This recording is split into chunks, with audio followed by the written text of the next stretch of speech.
What if I told you that the medieval world holds secrets so strange, so baffling, that even today they remain unsolved? Picture this, a manuscript written in a language no one can read, filled with drawings of plants that don't exist. Or imagine two children, their skin green as grass, appearing out of nowhere, claiming to come from a world beneath our feet.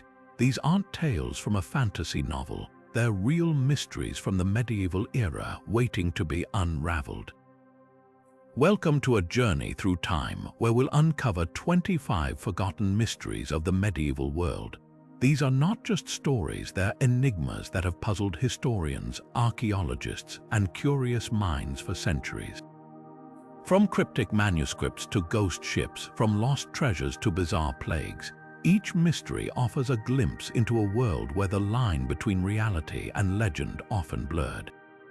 Why do these mysteries matter? Because they remind us that history is not just a collection of dates and events, it's a tapestry woven with questions that still demand answers. By the end of this video, you'll not only discover these forgotten puzzles, but also see how they challenge our understanding of the past. So, are you ready to step into the shadows of history and uncover the secrets that time has tried to hide? Let's begin. Now turning to the first of our 25 forgotten mysteries, we encounter the Voynich Manuscript, a book that has baffled scholars for centuries. Discovered in the early 20th century by a Polish book dealer named Wilfrid Voynich, this manuscript is unlike anything else from the medieval period. Written in an unknown script and filled with strange illustrations of plants, celestial diagrams, and human figures, it has defied all attempts at translation. Theories about its origin range from it being an elaborate hoax to a secret alchemical text, or even a lost language from an unknown civilization. Some believe it was created by a medieval scholar experimenting with cryptography, while others suggest it might be a medical or botanical guide from a culture long forgotten. Despite countless efforts by linguists, cryptographers, and historians, the Voynich manuscript remains undeciphered, its secrets locked away in its cryptic pages. What makes this manuscript so significant is not just its mystery, but what it represents. It challenges our understanding of medieval knowledge and creativity, reminding us that there are still gaps in our historical record waiting to be filled. As we move forward, the Voynich manuscript stands as a testament to the enduring allure of the unknown, a puzzle that continues to captivate and confound us to this day. Now turning to the second of our 25 forgotten mysteries, we delve into the strange and haunting tale of the Green Children of Woolpit. This bizarre story dates back to the 12th century in the small village of Woolpit, England, where two children with green-tinted skin suddenly appeared, speaking an unknown language and dressed in unfamiliar clothing. Their arrival sparked both curiosity and fear among the villagers who had never seen anything like them before. The children, a boy and a girl, were unable to communicate at first, but over time they learned to speak English. They claimed to have come from a place called St. Martin's Land, a subterranean world where the sun never shone and everything was bathed in a perpetual green twilight. According to their account, they had been herding their father's cattle when they heard a loud noise like the ringing of bells and suddenly found themselves in Woolpit. Theories about their origins have ranged from the fantastical to the scientific. Some believe they were visitors from another world or dimension, while others suggest they may have been refugees from a nearby Flemish community, suffering from malnutrition or a rare condition that gave their skin a greenish hue. Another theory posits that they were part of a lost group of miners who had been trapped underground, their skin discolored by exposure to minerals. The Green Children of Woolpit remain one of the most enduring enigmas of the medieval world, a story that blurs the line between folklore and historical fact. Were they truly from another realm, or is there a more earthly explanation for their strange appearance and tale? As we continue our journey through these forgotten mysteries, their story serves as a reminder of how much of the past remains shrouded in mystery, waiting for us to uncover its secrets. Now turning to the third of our 25 forgotten mysteries, we uncover the astonishing story of the Antikythera Mechanism, a device so advanced that it has been called the world's first analog computer. Discovered in a shipwreck off the coast of the Greek island of Antikythera in the early 20th century, this intricate bronze mechanism dates back to around 100 to 200 years before the Common Era. Yet, its presence in a medieval context has left historians and scientists baffled, as its complexity seems far beyond the technological capabilities of its time. The Antikythera Mechanism is a marvel of ancient engineering composed of dozens of interlocking gears and dials. It was designed to predict astronomical positions, eclipses, and even the cycles of the Olympic Games. The precision of its craftsmanship suggests a level of scientific understanding that was thought to be impossible for the ancient world. Some researchers believe it may have been used as an educational tool, a navigational aid, or even a device for astrological predictions. What makes this artifact even more mysterious is its presence in a medieval shipwreck. How did such an advanced piece of technology end up in a time when much of this knowledge had been lost? Some speculate that it was part of a larger tradition of scientific inquiry that was later forgotten, while others suggest it may have been a one-of-a-kind creation, a testament to the ingenuity of its maker. The Antikythera Mechanism challenges our understanding of history, forcing us to reconsider what ancient civilizations were capable of. Its discovery reminds us that the past is full of surprises, and that even the most advanced societies of today may not fully grasp the achievements of those who came before. As we continue to explore these forgotten mysteries, the Antikythera Mechanism stands as a symbol of the enduring quest for knowledge and the secrets that still lie hidden beneath the waves of time. Now turning to the fourth of our 25 forgotten mysteries, we delve into the enigmatic legend of the lost library of Ivan the Terrible.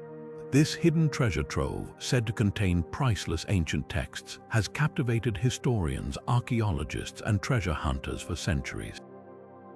Ivan the Terrible, the infamous ruler of Russia in the 16th century, was known not only for his ruthless reign but also for his deep love of books and knowledge. According to legend, he amassed a vast collection of rare manuscripts, including works from ancient Greece, Rome, and Byzantium, as well as texts from the early Christian era. The library was rumored to be housed in the Kremlin or in secret underground chambers beneath Moscow. However, after Ivan's death in 1584, the library vanished without a trace. Some believe it was hidden to protect its contents from invaders, while others speculate that it was destroyed or lost during the turbulent times that followed Ivan's reign. Over the centuries, numerous expeditions have been launched to find the library, but none have succeeded in uncovering its location. One of the most intriguing theories suggests that the library may still exist, buried deep beneath the streets of Moscow, waiting to be discovered. In the 17th century, a German scholar named Johann Wetter claimed to have seen a catalogue of the library's contents, which included works by Aristotle, Plato, and other ancient philosophers. This catalogue, if it ever existed, has never been found, adding another layer of mystery to the legend. The lost library of Ivan the Terrible remains one of the greatest literary mysteries of the medieval world. Its potential discovery could rewrite our understanding of history, offering insights into the intellectual achievements of the past. As we continue to explore these forgotten mysteries, the search for Ivan's library stands as a testament to humanity's enduring fascination with the unknown and the treasures that may still lie hidden, waiting to be uncovered. Now turning to the fifth of our 25 forgotten mysteries, we encounter one of the most bizarre and unsettling events in medieval history, the Dancing Plague of 1518. This strange phenomenon took place in the city of Strasbourg, in what is now modern-day France, and it remains one of the most perplexing episodes of mass hysteria ever recorded. It all began in July 1518, when a woman named Frau Trophia stepped into the streets and began to dance. not a joyful, celebratory dance, but a frantic, uncontrollable movement that she could not stop. Within days, dozens of others had joined her, and soon the streets of Strasbourg were filled with hundreds of people dancing wildly, unable to cease their movements. The dancing continued for days and then weeks, with some participants collapsing from exhaustion, heart attacks, or even strokes. By the time the plague subsided, it is estimated that dozens had died from the ordeal. The causes of the dancing plague have been debated for centuries. One theory suggests that the dancers were suffering from ergot poisoning, a condition caused by consuming rye contaminated with a toxic fungus. Ergot can cause hallucinations, convulsions, and involuntary muscle movements, which might explain the uncontrollable dancing. However, this theory has been challenged, as ergot poisoning typically causes severe pain, which was not reported by the dancers. Another explanation points to mass psychogenic illness or mass hysteria, where the stress and fear of the time, famine, disease, and social upheaval manifested in this strange collective behavior. The people of Strasbourg were living in a period of great hardship, and the dancing may have been a physical expression of their collective despair. The dancing plague also had a profound cultural impact. It was seen by many as a divine punishment or a curse, and the authorities responded by organizing processions and prayers to appease what they believed was the wrath of God. Some even believed that the dancers were possessed by demons, and exorcisms were performed in an attempt to free them from their torment. This mysterious event remains a haunting reminder of the power of the human mind and the ways in which collective fear and stress can manifest in extraordinary ways.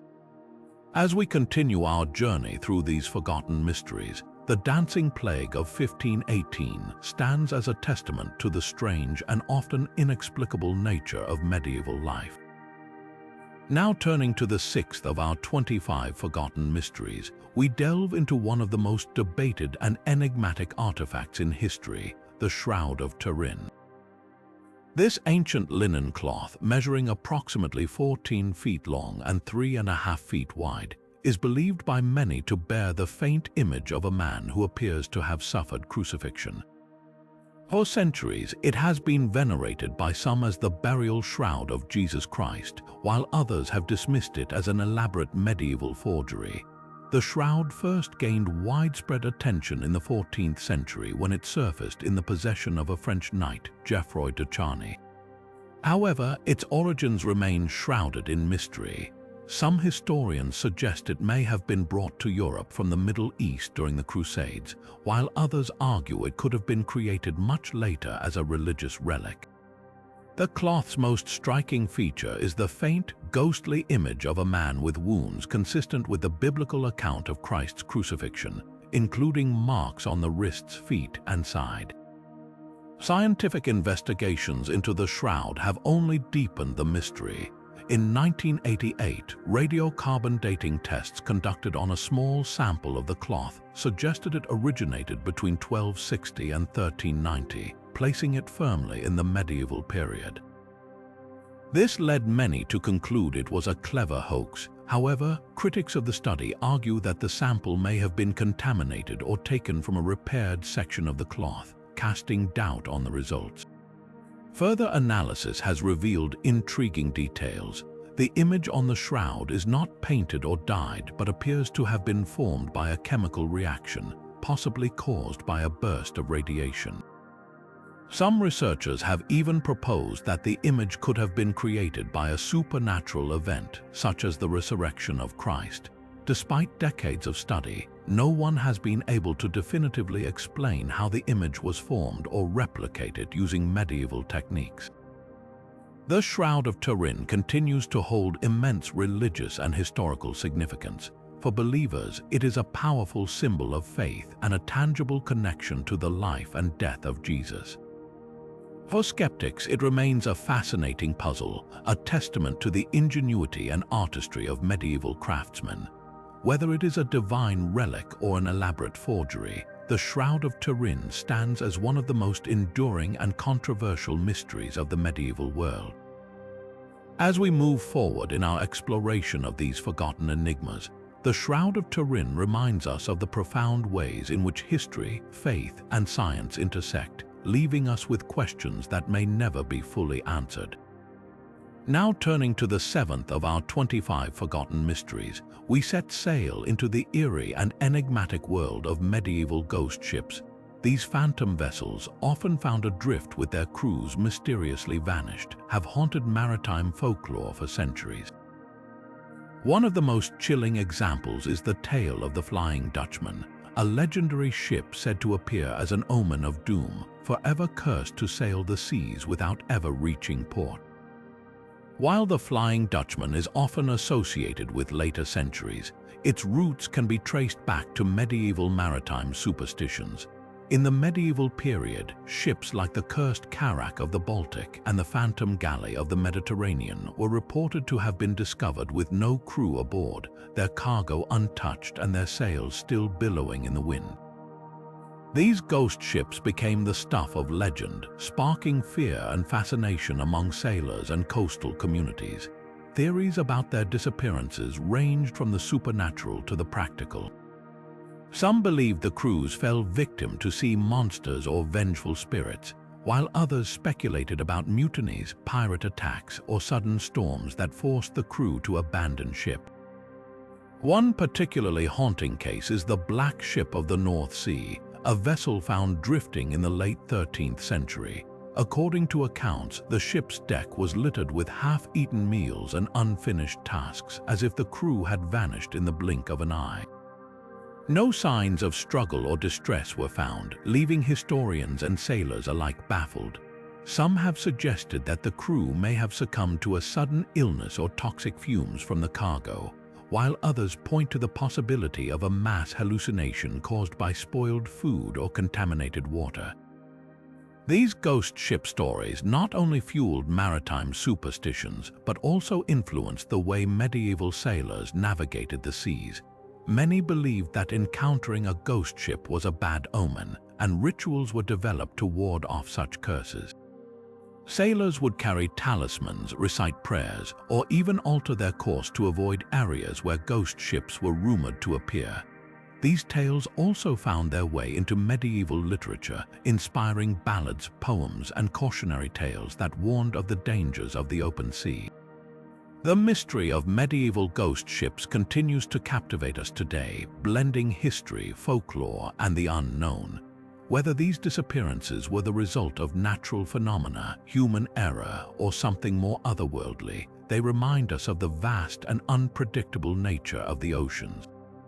As we move forward in our journey through these forgotten mysteries, the ghost ships of the medieval seas serve as a haunting reminder of the thin line between reality and legend, and the enduring power of the unknown. Now turning to the eighth of our 25 forgotten mysteries, we step into the shadowy corridors and winding halls of medieval architecture, where buildings with inexplicable designs have puzzled historians for centuries. Among these enigmatic structures, one of the most fascinating is the medieval equivalent of the Winchester Mystery House, a labyrinth of hidden passages, secret chambers, and bewildering layouts that defy conventional explanation. In the medieval world, such buildings were not uncommon. Castles, monasteries, and even private estates often featured intricate designs that seemed to serve no obvious purpose. Take, for example, the Castle of the Labyrinth in southern France. This fortress, built in the 12th century, is riddled with a network of concealed tunnels and staircases that lead to dead ends or loop back on themselves. Some historians believe these features were designed as defense mechanisms, allowing inhabitants to confuse or trap intruders. Others suggest they served as escape routes during sieges, enabling the castle's occupants to flee unnoticed. Another striking example is the Abbey of the Hidden Paths in England. This medieval monastery, constructed in the 13th century, boasts a maze-like layout with rooms that appear to have no clear function. Some chambers are too small to be used as living quarters, while others are filled with cryptic symbols and carvings. theories about the abbey's design range from practical explanations, such as storage or ventilation, to more symbolic interpretations. Some scholars argue that the labyrinthine structure was meant to represent the spiritual journey of the monks, with each twist and turn symbolizing the challenges of faith and enlightenment. But why would medieval builders go to such lengths to create these perplexing designs? One possibility is that these structures were intended to convey power and mystery. A castle or abbey filled with hidden passages and secret rooms would have been a potent symbol of its owner's wealth and ingenuity, as well as a way to intimidate potential enemies. Additionally, these designs may have had practical uses, such as providing secure storage for valuables or creating spaces for clandestine meetings. The influence of these architectural enigmas extended beyond their time, inspiring legends and folklore that persist to this day. Stories of secret tunnels leading to treasure or rooms that vanish overnight have captured the imagination of generations. These tales often blur the line between history and myth, adding to the allure of these mysterious structures. As we move forward in our exploration of the medieval world's forgotten mysteries, the architectural puzzles of the Middle Ages remind us of the creativity and ingenuity of the people who built them. Whether designed for defense, symbolism, or sheer spectacle, these buildings continue to challenge our understanding of the past and invite us to uncover their secrets. Now turning to the 9th of our 25 forgotten mysteries, we delve into one of the most devastating chapters of medieval history, the Black Death. This catastrophic plague, which swept across Europe in the 14th century, claimed the lives of an estimated 25 million people, wiping out nearly 1/3 of the continent's population. Yet, despite its profound impact, the origins of the Black Death remain shrouded in mystery. Who was Patient Zero, and where did this deadly pandemic begin? The Black Death is believed to have originated in Central Asia, possibly in the steppes of modern-day Kazakhstan or Mongolia. From there, it traveled along the Silk Road, carried by fleas infesting rats that stowed away on merchant ships and caravans. By the year 1347, the plague had reached the bustling port city of Kaffa in Crimea, where it quickly spread to other parts of Europe. But pinpointing the exact location or individual responsible for the first case has proven to be an elusive task for historians and scientists alike. One of the leading theories suggests that the plague first emerged among the nomadic tribes of the Eurasian steppe. These communities, living in close proximity to wild rodents, may have been the initial hosts of the bacterium Yersinia pestis, which causes the plague. Another theory points to the siege of Kaffa by the Mongol army, where it's said that the invaders' catapulted plague infected corpses over the city walls, introducing the disease to the population. While this account is dramatic, its accuracy remains debated. The spread of the Black Death was swift and merciless. By the year 1348, it had reached Italy, France, and England, leaving a trail of death and despair in its wake. Entire villages were wiped out, and cities became ghost towns as people fled in panic. The plague manifested in 3 forms: bubonic, pneumonic, and septicemic, each more horrifying than the last. Symptoms included swollen lymph nodes, fever, chills, and in many cases, death within days of infection. The societal impact of the Black Death was profound. It disrupted economies, decimated workforces, and led to widespread social upheaval. In some regions, the scarcity of labor gave rise to peasant revolts and demands for higher wages, challenging the feudal system that had dominated medieval Europe for centuries. The plague also fueled religious fervor, with many interpreting the pandemic as divine punishment for humanity's sins. Despite centuries of research, the mystery of Patient Zero and the exact origins of the Black Death continue to spark debate. Recent advances in DNA analysis have allowed scientists to trace the genetic lineage of Yersinia pestis, shedding new light on its evolution and spread. Yet questions remain. Was the plague truly a single event, or were there multiple outbreaks that converged into one catastrophic pandemic? And what role did climate change, trade routes, and human migration play in its dissemination? As we reflect on the Black Death, we are reminded of the fragility of human life and the enduring power of mystery. This medieval pandemic not only reshaped the course of history, but also left behind a legacy of questions that continue to challenge our understanding of the past. Moving forward, our journey through the forgotten mysteries of the medieval world takes us to the next enigma, a tale of hidden wealth and the legendary treasure of the Knights Templar. Now turning to the 10th of our 25 forgotten mysteries, we step into the shadowy world of the Knights Templar and their legendary lost treasure. This enigmatic order of warrior monks, founded in the early 12th century, rose to immense power and wealth during the Crusades, yet their sudden downfall in the early 14th century has fueled centuries of speculation about the fate of their vast riches. What happened to the Templars' treasure, and could it still be hidden somewhere, waiting to be discovered? The Knights Templar began as a small group of knights dedicated to protecting Christian pilgrims traveling to the Holy Land. Over time, they grew into a formidable military and financial force, amassing wealth through donations, land holdings, and banking operations. Their network of fortresses and commanderies stretched across Europe and the Middle East, making them one of the most influential organizations of the medieval world. However, their success also made them targets. In the year 1307, King Philip IV of France, deeply in debt to the Templars, orchestrated their downfall.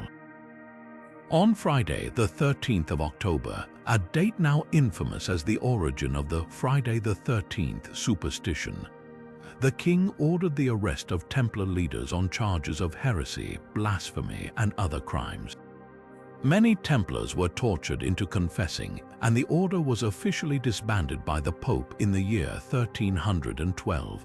But what happened to their treasure? According to legend, the Templars had advance warning of the arrests and managed to smuggle their wealth out of Paris. Some stories claim the treasure was hidden in their network of fortresses, while others suggest it was transported to remote locations such as Scotland or even the New World. The most famous theory points to the Templars' alleged connection to the Holy Grail, with some believing their treasure included sacred relics of immense spiritual and material value. Modern-day treasure hunters and historians have searched for the Templars' lost riches for centuries. From the ruins of their castles to the cryptic carvings in Rosslyn Chapel in Scotland, countless clues have been pursued, yet no definitive evidence has been found. Some believe the treasure was never physical but rather symbolic, representing the Templars' knowledge and secrets. The mystery of the Templars' treasure continues to captivate the imagination. Was it hidden away in a secret vault, lost to time, or perhaps never existed in the form we imagine? As we explore this enduring enigma, we are reminded of the Templars' legacy as both protectors and seekers, their story intertwined with the myths and mysteries of the medieval world. Moving forward, our journey takes us to another puzzling disappearance, the medieval equivalent of the Roanoke mystery, where entire settlements vanished without a trace. Now turning to the 11th of our 25 forgotten mysteries, we delve into the medieval equivalent of the Roanoke mystery, a tale of entire settlements vanishing without a trace. This enigmatic phenomenon, much like the infamous disappearance of the Roanoke colony in the late 16th century, has left historians and archaeologists puzzled for centuries. What could have caused these medieval communities to vanish, and what clues do we have about their fate?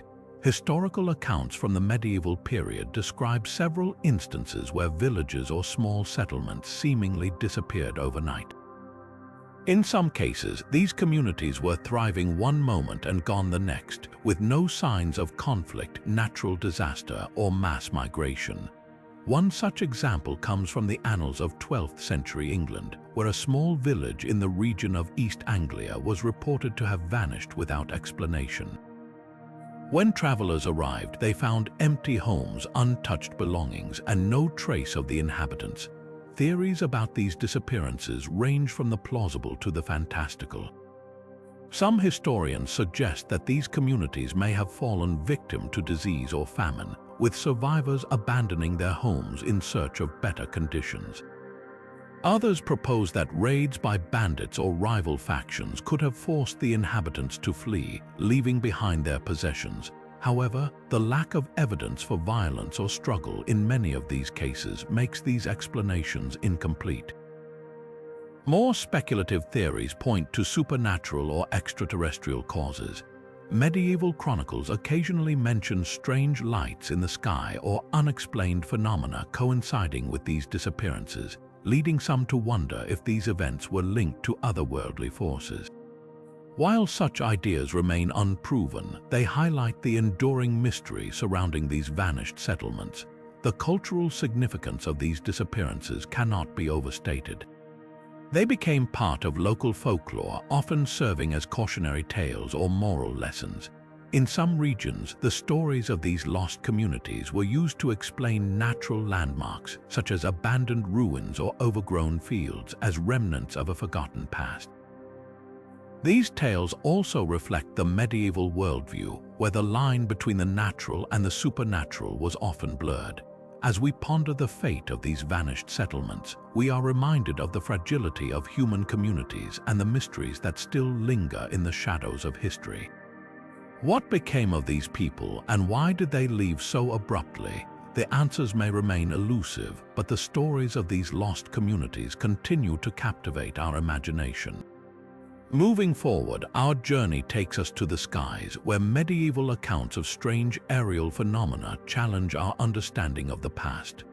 Now turning to the 12th of our 25 forgotten mysteries, we ascend into the skies to explore the enigmatic accounts of medieval UFO sightings. These strange aerial phenomena, meticulously recorded in medieval manuscripts, have fascinated historians and enthusiasts alike, offering a glimpse into how people of the past interpreted the unknown. Medieval chronicles are filled with descriptions of mysterious lights, fiery objects, and unusual shapes appearing in the heavens. One notable account comes from the year 1157, when residents of the City of London reported seeing a glowing object hovering in the sky before vanishing abruptly. Similarly, in the year 1235, a group of monks in Yorkshire documented a bright, spinning disk that moved erratically across the night sky. These sightings were often accompanied by feelings of awe and fear, as observers struggled to make sense of what they were witnessing. Interpretations of these phenomena varied widely. Many medieval scholars and clergy viewed them as divine omens or signs from God, meant to convey messages or warnings to humanity. For instance, some believed that the appearance of strange lights heralded impending disasters such as wars or plagues. Others saw them as celestial battles between angels and demons, reflecting the spiritual struggles of the time. However, not all interpretations were rooted in religion. Some medieval thinkers speculated that these sightings might be natural phenomena, such as comets, meteors, or atmospheric disturbances. While their understanding of astronomy was limited, their attempts to explain these events through natural causes demonstrate an early form of scientific inquiry. In more recent times, these medieval accounts have sparked debates about the possibility of early extraterrestrial encounters. Could these sightings have been evidence of advanced civilizations visiting Earth long before the modern era? While this theory remains speculative, it adds another layer of intrigue to these ancient records. The cultural impact of these sightings is undeniable. They influenced medieval art, literature, and even religious practices, with some depictions of angels and heavenly beings bearing striking similarities to modern descriptions of UFOs. These accounts also remind us of humanity's enduring fascination with the unknown and our desire to find meaning in the unexplained. As we reflect on these medieval UFO sightings, we are left with more questions than answers. Were these events the result of natural phenomena, divine intervention, or something beyond our current understanding? The mystery endures, inviting us to look to the skies with both wonder and curiosity. Moving forward, our exploration takes us to the legendary quest for the Holy Grail, a symbol of divine grace and eternal mystery. Now turning to the 13th of our 25 forgotten mysteries, we delve into the timeless legend of the Holy Grail, a symbol of divine grace and eternal mystery that has captivated imaginations for centuries. The Holy Grail, often depicted as a sacred cup or chalice, is said to possess miraculous powers, from granting eternal life to healing the wounded. Its origins are deeply rooted in medieval lore, intertwining with the rich tapestry of Arthurian legends and Christian mythology. The earliest references to the Grail appear in medieval romances, particularly in works like Chrétien de Troyes' Percival, The Story of the Grail, written in the late 12th century. Here, the Grail is described as a mysterious object carried in a procession, its true nature shrouded in secrecy. Over time, the legend evolved, with later writers like Robert de Boron linking the Grail to the Last Supper and the crucifixion of Jesus Christ, claiming it was used to collect his blood. This connection elevated the Grail to a sacred relic, imbuing it with profound spiritual significance. The quest for the Holy Grail became a central theme in Arthurian literature, symbolizing the pursuit of divine truth and spiritual enlightenment. Knights of the Round Table, most notably Sir Galahad, Sir Percival, and Sir Bors, embarked on perilous journeys to find the Grail, facing trials that tested their faith, courage, and purity. These tales were not just adventures but moral allegories, reflecting the medieval ideals of chivalry and piety. Beyond its religious and literary significance, the Holy Grail also became a powerful symbol in medieval culture. It represented the unattainable ideal, the ultimate goal that required both physical and spiritual effort to achieve. This duality made the Grail a versatile metaphor, appearing in art, poetry, and even political discourse. For some, it symbolized the quest for knowledge or the search for inner peace, while for others, it represented the hope of redemption and divine favor. The enduring allure of the Holy Grail has inspired countless real-world quests, from medieval knights to modern treasure hunters. Some believe the Grail is hidden in remote locations, such as the Pyrenees Mountains or the ruins of ancient monasteries, while others speculate it may have been lost to history. Despite the lack of concrete evidence, the legend persists, fueled by its deep resonance with human aspirations and the mysteries of faith. As we reflect on the Holy Grail, we are reminded of its dual nature as both a physical object and a profound symbol. Its legend continues to inspire, inviting us to ponder the nature of our own quests and the ideals we hold dear. Moving forward, our journey takes us into the shadowy realm of medieval werewolf trials, where fear and superstition collided in a series of bizarre and tragic events. Now turning to the 14th of our 25 forgotten mysteries, we step into the dark and unsettling world of the medieval werewolf trials. In an era where superstition and fear often dictated reality, accusations of lycanthropy, the belief that humans could transform into wolves spread like wildfire across Europe. These trials were not just about punishing supposed werewolves, but also reflected the deep-seated anxieties and cultural beliefs of medieval society. The concept of lycanthropy dates back to ancient times, but it gained particular prominence in medieval Europe. Stories of men and women transforming into wolves under the light of the full moon were widespread, often tied to folklore and local legends. These tales were fueled by a combination of fear, religious dogma, and the harsh realities of life in a world where wolves were both predators and symbols of untamed wilderness. The legal proceedings against accused werewolves were as bizarre as the accusations themselves.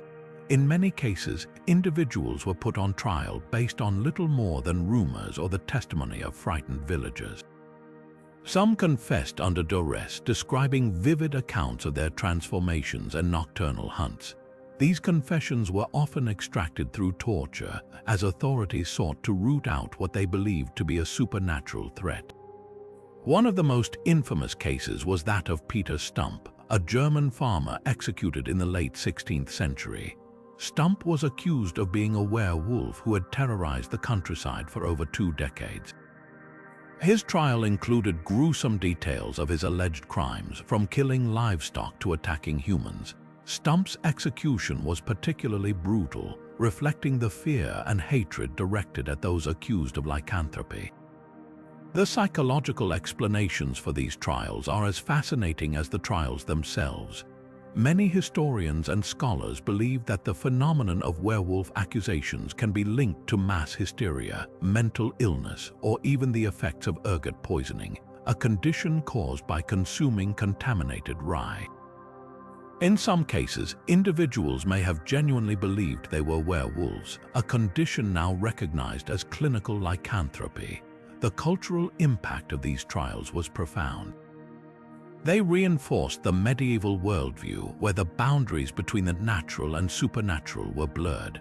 The werewolf became a symbol of humanity's darker instincts, a reminder of the chaos that could erupt if society's rules were broken.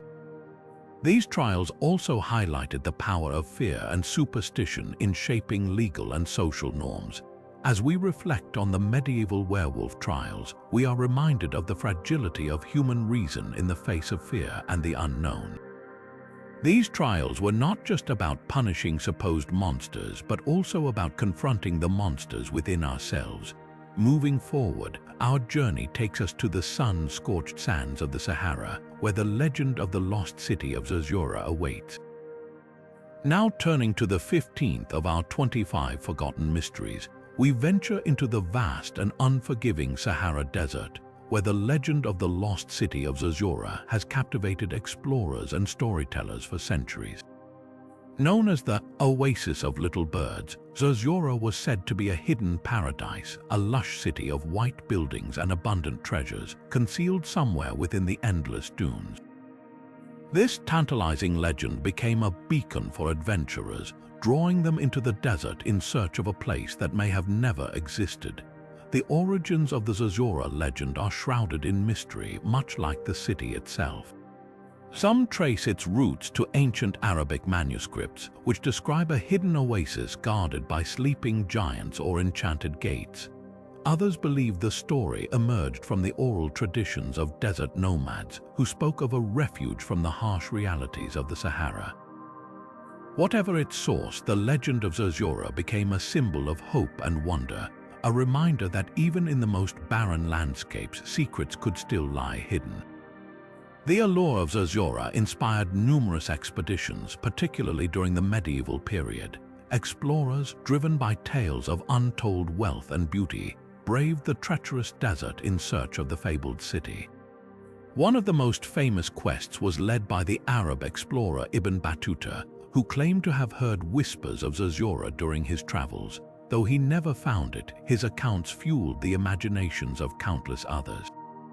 In the centuries that followed, European adventurers joined the search, often armed with little more than vague maps and local legends. These expeditions were fraught with danger, as the Sahara's extreme conditions claimed many lives. Yet the dream of discovering Zora persisted, a testament to humanity's enduring fascination with the unknown. The role of Zora in medieval folklore and exploration cannot be overstated. It represented the ultimate challenge, a test of courage and endurance for those who dared to seek it. The legend also reflected the medieval worldview, where the boundaries between myth and reality were often blurred. For many, Zora was not just a physical place but a metaphor for the unattainable, a reminder that some mysteries are meant to remain unsolved. As we reflect on the legend of Zora, we are reminded of the power of stories to inspire and captivate. Whether real or imagined, the lost city continues to spark curiosity and wonder, a testament to the enduring allure of the unknown.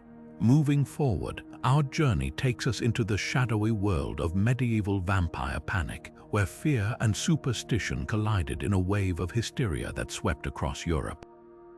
Now turning to the 16th of our 25 forgotten mysteries, we delve into the chilling world of medieval vampire panic, a phenomenon that gripped Europe with fear and superstition.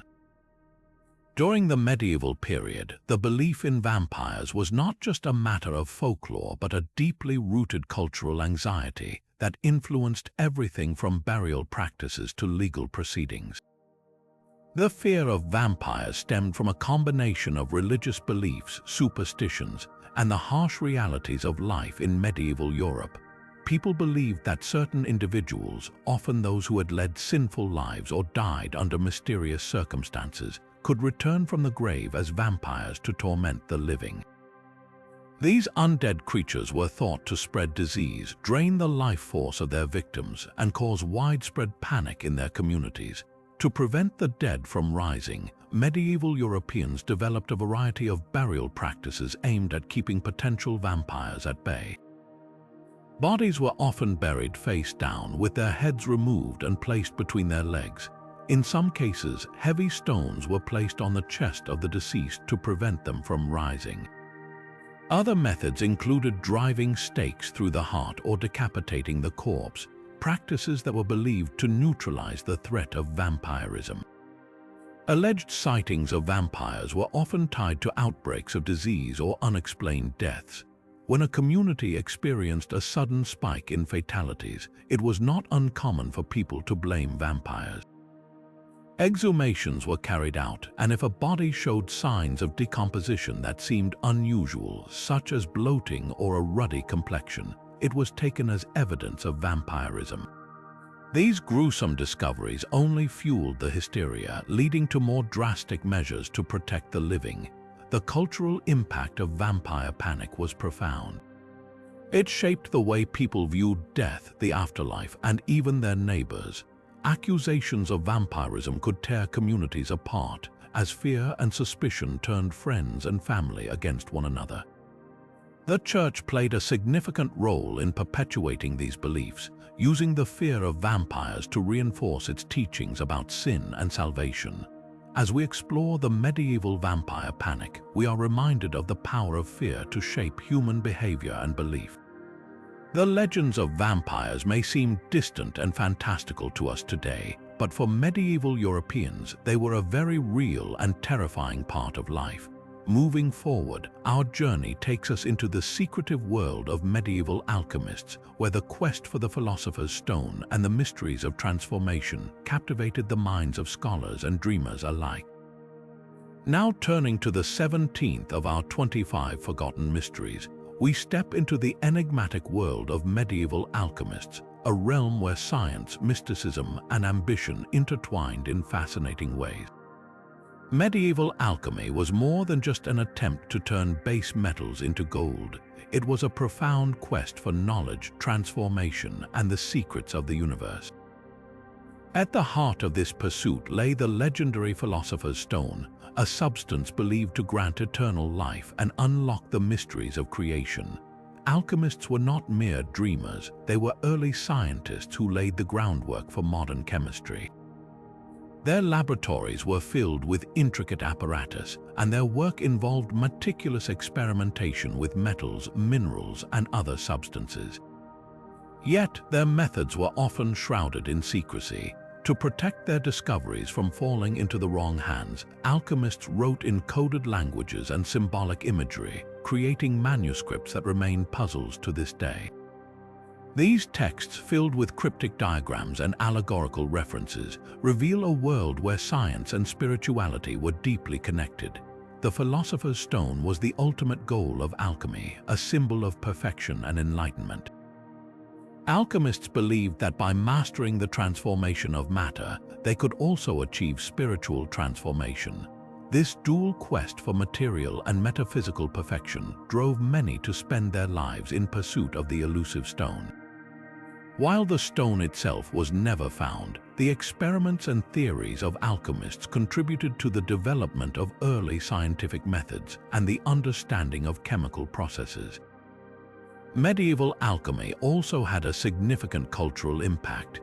It influenced art, literature, and philosophy, inspiring works that explored themes of transformation and the search for truth.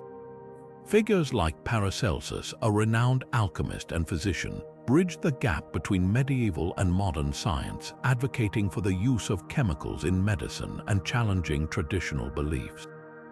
As we uncover the mysteries of medieval alchemy, we see a world where the boundaries between science and magic were blurred, and where the pursuit of knowledge was as much about understanding the self as it was about understanding the universe.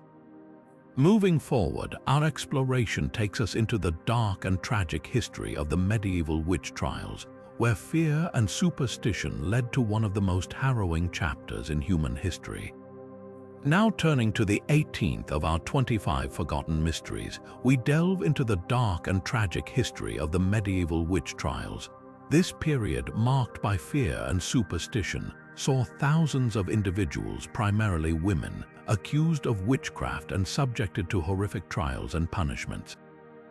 The witch trials were not merely a product of ignorance, but were deeply rooted in the societal, religious, and political tensions of the time. The origins of the witch trials can be traced to the widespread belief in the supernatural and the fear of malevolent forces. Medieval Europe was a world where natural disasters, disease, and crop failures were often attributed to the work of witches. This fear was fueled by religious teachings that portrayed witches as agents of the devil, capable of causing harm through curses and dark magic. As a result, accusations of witchcraft became a way to explain the unexplainable, and those who were marginalized or different often bore the brunt of these suspicions. The legal processes surrounding the witch trials were deeply flawed and often brutal. Accusations could be made on the flimsiest of evidence, such as rumors, personal grudges, or even the testimony of children. Once accused, individuals were subjected to harsh interrogations, often involving torture to extract confessions. The infamous witch hunts were led by both secular and religious authorities, who saw the eradication of witchcraft as a divine duty. Trials were rarely fair, and the accused had little chance of proving their innocence. The consequences of these trials were devastating. Thousands of people, mostly women, were executed, often by burning at the stake or hanging.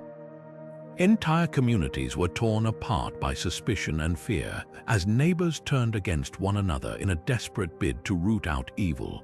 The psychological toll was immense, as the constant threat of accusation loomed over everyone, particularly those who were vulnerable or outspoken. The witch trials also had a lasting impact on European society. They reinforced gender stereotypes, as women were disproportionately targeted and portrayed as inherently sinful or dangerous. The trials also highlighted the dangers of mass hysteria and the misuse of power, serving as a grim reminder of what can happen when fear and superstition override reason and justice.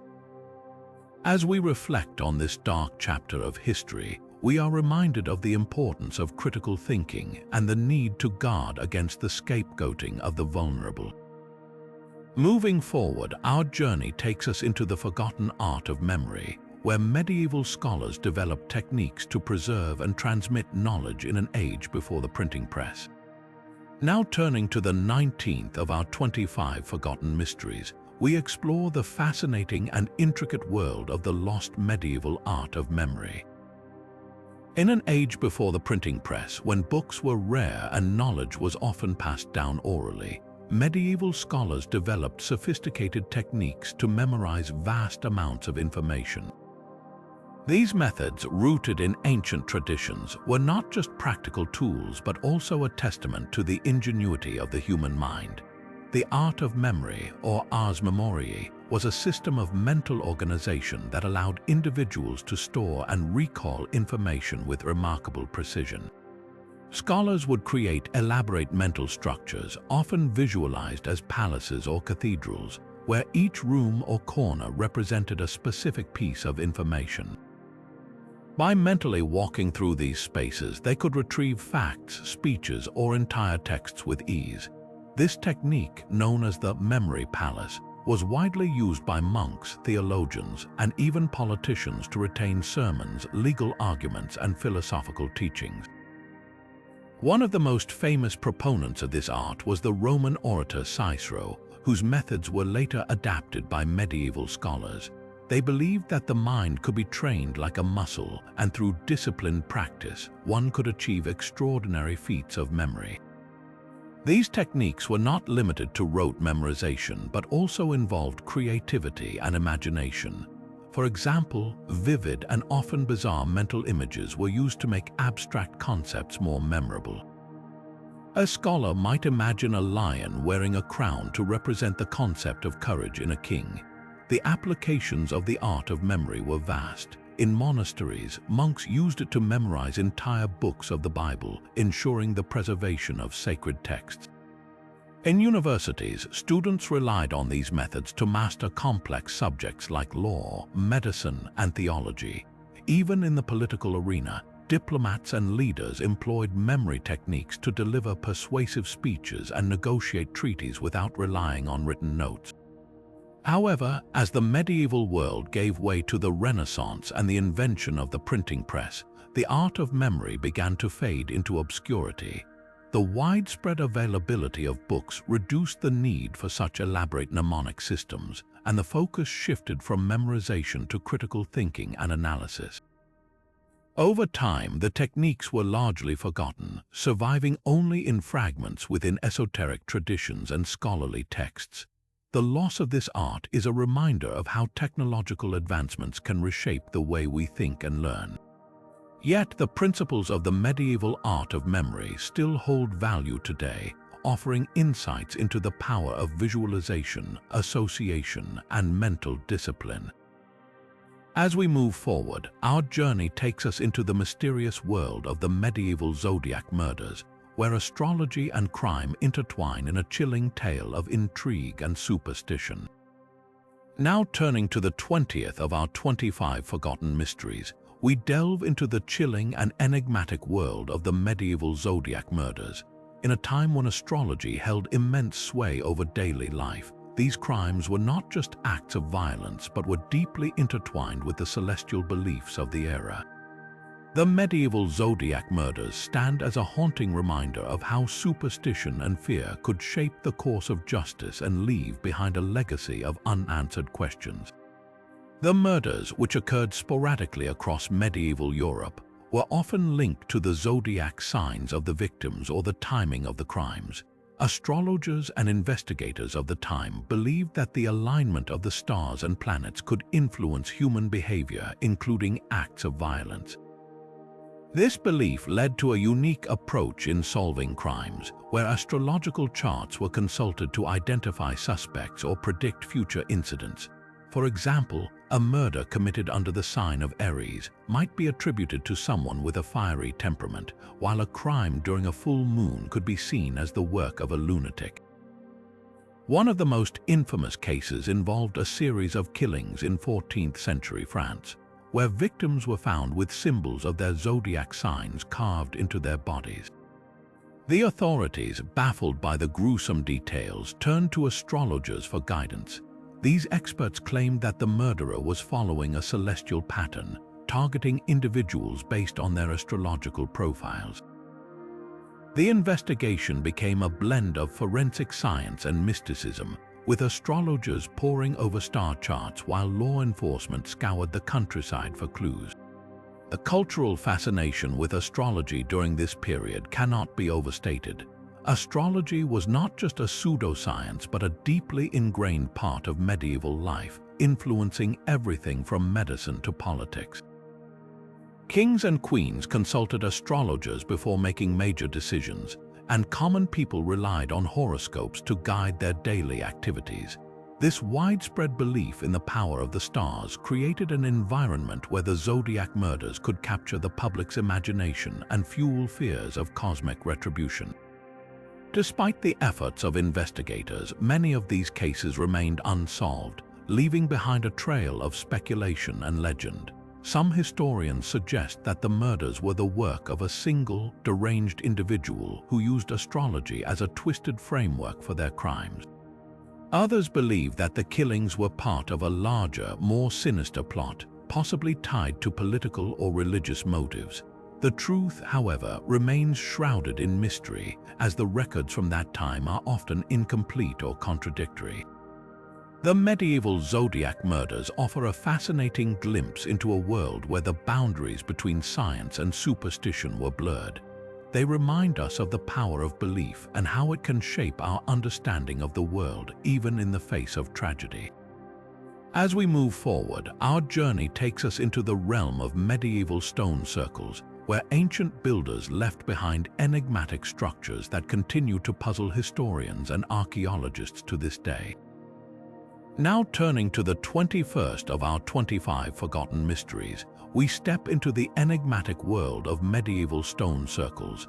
These lesser-known megalithic structures, scattered across the medieval landscape, stand as silent witnesses to a time when ancient traditions and new beliefs intertwined.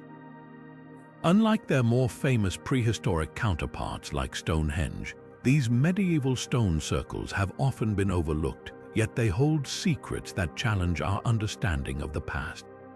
The purpose of these stone circles remains a subject of debate among historians and archaeologists. Some believe they served as gathering places for religious or ceremonial activities, where communities came together to honor the cycles of nature or mark significant events. Others suggest they functioned as astronomical observatories, helping medieval people track the movements of the sun, moon, and stars. The alignment of certain stones with celestial events, such as solstices or equinoxes, supports this theory, hinting at a sophisticated understanding of the cosmos. The builders of these stone circles are another mystery. While some circles were constructed by medieval communities, others appear to have been built on or near much older prehistoric sites. This raises intriguing questions about continuity and cultural memory. Did medieval people inherit knowledge from their ancient ancestors, or did they rediscover these sites and repurpose them for their own needs? The blending of old and new is evident in the design of some circles, where medieval carvings or inscriptions are found alongside prehistoric motifs. One notable example is the Rollright stones in England, a complex of stone circles and standing stones that dates back to the Neolithic period but shows evidence of medieval activity. Local legends claim that the stones were once a king and his knights turned to stone by a witch's curse.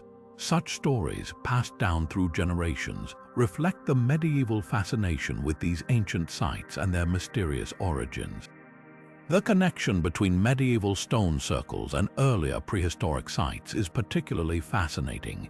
In some cases, medieval builders seem to have deliberately chosen locations with existing megalithic structures, perhaps to tap into their perceived power or significance.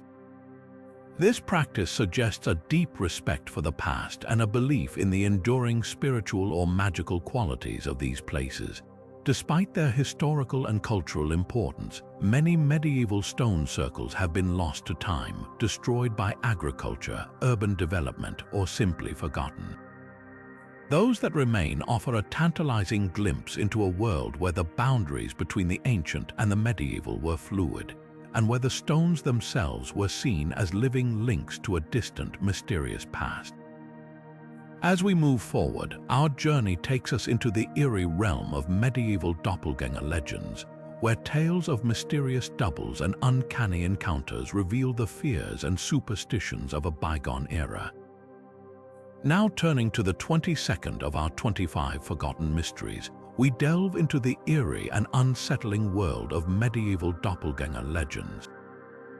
These tales of mysterious doubles or doppelgangers have fascinated and terrified people for centuries, offering a glimpse into the fears and superstitions of the medieval mind. A doppelganger, from the German words meaning double walker, was believed to be an exact replica of a living person, often seen as an omen of impending doom or a harbinger of death. In medieval folklore, encountering one's doppelganger was considered a deeply ominous event. Stories abound of individuals who claim to have seen their own doubles, only to suffer misfortune or death shortly afterward. These accounts were not merely tales of horror but also carried symbolic weight. The doppelganger was often interpreted as a manifestation of one's inner turmoil, a shadow self that revealed hidden fears, guilt, or unresolved conflicts.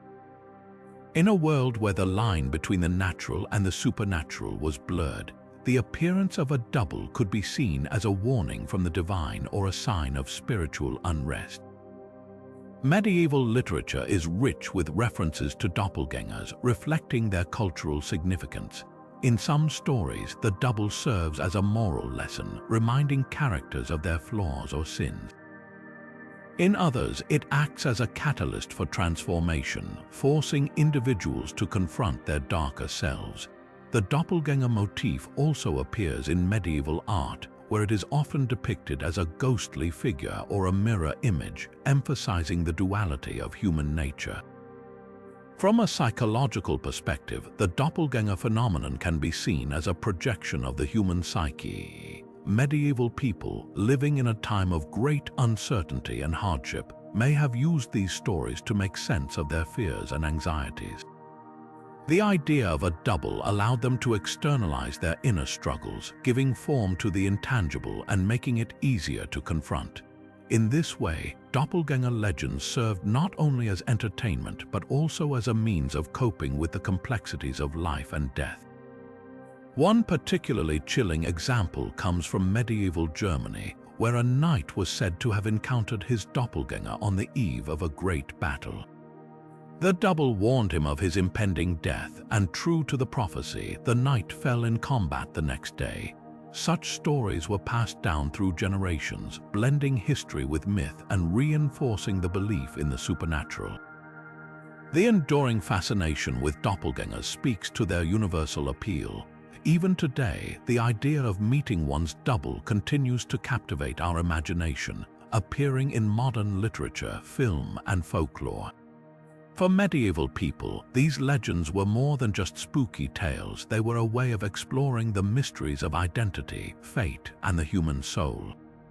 As we move forward, our journey takes us into the realm of medieval time travelers, where accounts of individuals who claim to have journeyed through time reveal the medieval fascination with the boundaries of reality and the unknown. Now turning to the 23rd of our 25 Forgotten Mysteries, we step into the fascinating and perplexing world of medieval time travelers. In an era where the boundaries between reality and the supernatural were often blurred, stories of individuals who claimed to have journeyed through time captured the imagination of medieval Europe. These accounts, though often dismissed as mere folklore, offer a unique window into the medieval understanding of time, fate, and the unknown. One of the most intriguing tales comes from the 12th century, where a monk named Brother Aylmer of Malmesbury Abbey reportedly claimed to have traveled forward in time. According to the chronicles, Aylmer described witnessing strange and wondrous sights, including towering cities of glass and metal, and machines that moved without horses. While his contemporaries dismissed his visions as the result of divine revelation or madness, modern interpretations suggest that Aylmer's account may have been an early expression of humanity's fascination with the future and technological progress. Another remarkable story involves a peasant woman from 14th century France who claimed to have been transported to a distant past. She described encountering people dressed in ancient garb and witnessing events that predated her own time by centuries. Her tale, though met with skepticism, reflects the medieval belief in the fluidity of time and the possibility of divine intervention. For many in the Middle Ages, time was not a rigid, linear concept but a malleable force that could be shaped by God or supernatural forces. The cultural context of these stories is crucial to understanding their significance. Medieval Europe was a world steeped in religious and mystical beliefs, where miracles and divine signs were seen as part of everyday life. The idea of time travel, therefore, was not as far-fetched as it might seem today. It was often interpreted as a form of divine revelation, a way for God to communicate with humanity or to reveal hidden truths. These tales also served as moral lessons, reminding people of the transient nature of life and the importance of living virtuously. From a modern perspective, these accounts can be seen as early attempts to grapple with the concept of time and its mysteries. Some scholars suggest that the stories of medieval time travelers may have been influenced by dreams, hallucinations, or even the effects of certain herbs and substances. Others argue that they were symbolic narratives, reflecting the medieval fascination with the unknown and the desire to explore the boundaries of human experience. One particularly compelling explanation ties these tales to the medieval understanding of history and memory. For many in the Middle Ages, the past was not a distant, abstract concept but a living, breathing presence. The stories of time travelers may have been a way of connecting with that past, of bringing history to life in a way that was both meaningful and relatable. As we move forward, our journey takes us into the legend of the medieval beast of Gévaudan, a mysterious creature that terrorized the French countryside and left an indelible mark on medieval folklore. Now turning to the 24th of our 25 Forgotten Mysteries, we step into the chilling legend of the medieval beast of Gévaudan, a creature that struck fear into the hearts of an entire region in 18th century France. Though slightly beyond the traditional medieval timeline, this tale is deeply rooted in the medieval mindset and folklore, making it a fascinating addition to our exploration. The beast of Gévaudan was no ordinary predator. Described as a wolf-like creature but far larger and more ferocious, it was said to have a reddish-brown coat, a long, powerful tail, and a mouth filled with razor-sharp teeth. Some accounts even claimed it had supernatural abilities, such as an unnatural resistance to bullets and an almost human-like cunning. Between the years 1764 and 1767, this beast was blamed for the deaths of over 100 people, mostly women and children, in the remote region of Gévaudan. The terror it unleashed was unprecedented. Entire villages lived in fear, and the French monarchy itself took notice, sending soldiers and professional hunters to track down the creature. The hunt for the beast of Gévaudan became a national obsession, with countless expeditions launched to end its reign of terror. Despite their efforts, the beast seemed almost invincible, evading capture time and time again. It wasn't until a local hunter named Jean Chastel reportedly killed a large wolf in 1767 that the attacks finally ceased, but the mystery didn't end there. The identity of the beast of Gévaudan remains a subject of debate to this day. Some believe it was a particularly large and aggressive wolf, while others suggest it could have been a hybrid animal or even an escaped exotic predator. More fantastical theories propose that it was a werewolf or a demonic entity sent to punish the people of Gévaudan. The cultural impact of this legend cannot be overstated. The beast of Gévaudan became a symbol of fear and the unknown, embodying the medieval fascination with monsters and the supernatural. Its story has inspired countless books, films, and even modern-day cryptozoological investigations. For the people of medieval and early modern Europe, the beast was a reminder of the dangers lurking in the wilderness and the thin line between the natural and the supernatural.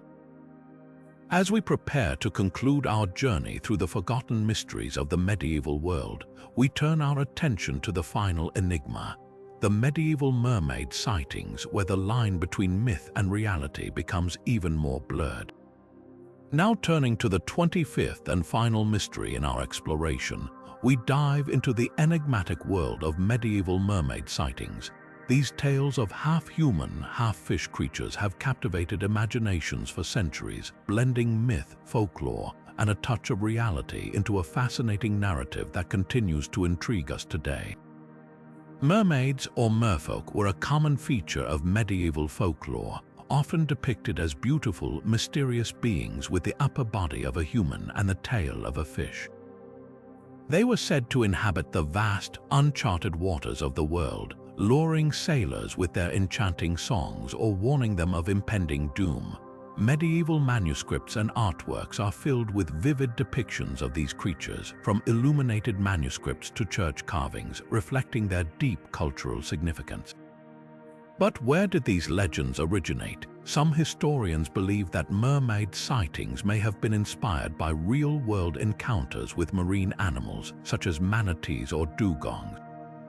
These creatures, with their human-like faces and aquatic lifestyles, could easily have been mistaken for something more fantastical by sailors who spent months at sea, often under the influence of exhaustion or superstition. Others suggest that mermaids were symbolic representations of the dangers and mysteries of the ocean.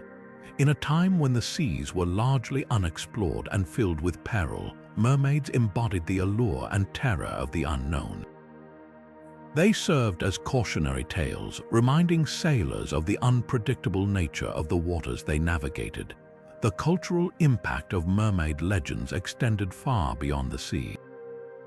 In medieval Europe, mermaids often appeared in moralistic tales, symbolizing temptation, vanity, or the duality of human nature. Their stories were used to teach lessons about virtue and vice, and their images adorned everything from tapestries to religious texts. Even today, the fascination with mermaids endures. From ancient folklore to modern pop culture, these mythical beings continue to capture our imagination, reminding us of a time when the line between myth and reality was far more blurred. As we conclude our journey through the 25 forgotten mysteries of the medieval world, we're left with a profound sense of wonder at the stories that have shaped our understanding of history. Each mystery, from the Voynich Manuscript to the Beast of Gévaudan, and now the medieval mermaid sightings, offers a glimpse into the minds and lives of those who came before us. Which of these mysteries fascinates you the most? Let us know in the comments below, and don't forget to like, subscribe, and join us as we continue to uncover the secrets of history's greatest enigmas. Until next time, keep exploring, and remember, the past is never as distant as it seems. Now, turning to the conclusion of our journey through the 25 forgotten mysteries of the medieval world, we reflect on the incredible stories and enigmatic events that have captivated us. From the cryptic Voynich Manuscript to the haunting tales of the Beast of Gévaudan and the enduring allure of medieval mermaid sightings, each mystery offers a unique window into a world where myth and reality often intertwined. These stories remind us of the boundless curiosity and imagination of medieval societies, as well as the enduring questions that still puzzle historians and enthusiasts alike. What makes these mysteries so compelling is not just their strangeness, but the way they connect us to the past. They challenge us to think beyond the obvious, to question what we know, and to imagine the possibilities that lie hidden in history's shadows. Whether it's the lost treasures of the Knights Templar, the bizarre dancing plague of 1518, or the eerie Doppelganger legends, each mystery invites us to explore, speculate, and wonder. As we wrap up, we'd love to hear from you. Which of these 25 mysteries fascinates you the most? Is it the unsolved riddles of the Antikythera Mechanism, the chilling accounts of medieval werewolf trials, or perhaps the enigmatic Green Children of Woolpit? Share your thoughts in the comments below, and let's keep the conversation going. If you've enjoyed this journey through the forgotten mysteries of the medieval world, don't forget to like this video, subscribe to our channel, and hit the notification bell so you never miss an exploration into history's greatest enigmas. There's so much more to uncover, and we can't wait to have you join us for the next adventure. Until then, keep questioning, keep exploring, and remember, history is full of secrets waiting to be discovered.